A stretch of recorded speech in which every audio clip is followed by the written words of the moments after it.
Hello दोस्तों, क्या हाल है। आइए देखते हैं आज की बड़ी खबरें। क्या सच में 20 साल बाद टूटा अमेरिका का घमंड? क्या ईरान ने कर दिया वो काम जो दशकों से कोई नहीं कर पाया? 2 अमेरिकी फाइटर जेट F-15 और A-10 को मार गिराने का दावा, और अब दुनिया भर में मचा हड़कंप। मिडिल ईस्ट से इस वक्त की सबसे बड़ी खबर सामने आ रही है, जहां ईरान ने अमेरिका के 2 ताकतवर फाइटर जेट F-15 और A-10 को मार गिराने का दावा किया है। अगर यह दावा पूरी तरह सही साबित होता है तो ये घटना अमेरिका की सैन्य ताकत के लिए एक बड़ा झटका मानी जा रही है, क्योंकि पिछले करीब 20 सालों में ऐसा बहुत ही कम देखने को मिला है। अमेरिकी अधिकारियों के मुताबिक शुक्रवार को एक F-15E फाइटर जेट को निशाना बनाया गया। इस हमले में एक पायलट को सुरक्षित बचा लिया गया, लेकिन दूसरा पायलट अब भी लापता बताया जा रहा है, जिसकी तलाश जारी है। वहीं ईरान के सरकारी मीडिया का दावा है कि उन्होंने एक A-10 अटैक एयरक्राफ्ट को भी गिरा दिया है। आपको बता दें, इससे पहले अमेरिका के पूर्व राष्ट्रपति डोनाल्ड ट्रंप ने दावा किया था कि ईरान की मिसाइल और ड्रोन क्षमता काफी कमजोर हो चुकी है, लेकिन ईरान की इस कार्रवाई ने उस दावे पर बड़ा सवाल खड़ा कर दिया है। यह साफ दिखाता है कि ईरान की सैन्य ताकत अब भी काफी मजबूत और सक्रिय है। रिपोर्ट्स के अनुसार ईरान की इस्लामिक रिवॉल्यूशनरी गार्ड कॉर्प्स यानी IRGC ने इस हमले को अंजाम दिया। जारी फुटेज में देखा गया है कि अमेरिकी फाइटर जेट्स को सतह से हवा में मार करने वाली मिसाइलों से निशाना बनाया गया। खास बात यह है कि इस हमले में पारंपरिक रडार के बजाय ऑप्टिकल और इंफ्रारेड सेंसर का इस्तेमाल किया गया, जिससे जेट्स को ट्रैक करना और भी खतरनाक और सटीक हो गया। जानकारी के मुताबिक आखिरी बार ऐसा मामला 2003 में सामने आया था, जब इराक युद्ध के दौरान एक अमेरिकी A-10 विमान को गिराया गया था।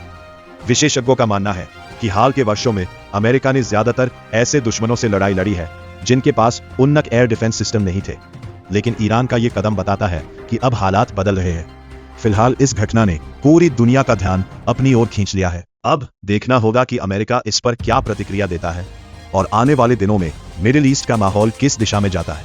और वहीं दोस्तों, मिडिल ईस्ट में जारी तनाव और हॉर्मुज़ जलदमरुमध्य में ईरान की पाबंदियों के बीच एक बड़ी राहत भरी खबर सामने आई है।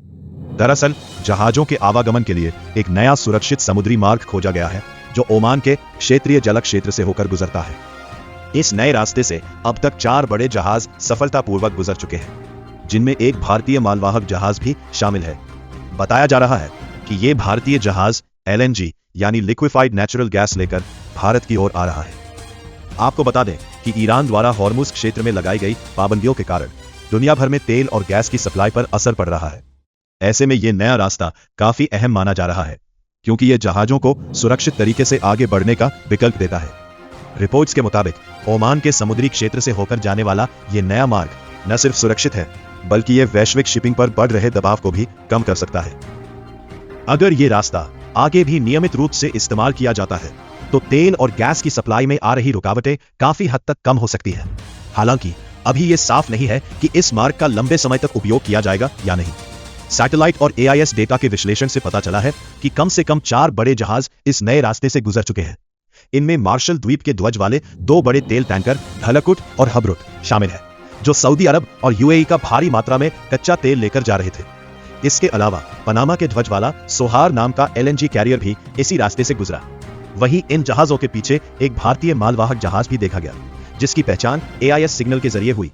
जानकारी के अनुसार 3 अप्रैल को इन जहाजों को मस्कट के तट से करीब 350 किलोमीटर दूर देखा गया था।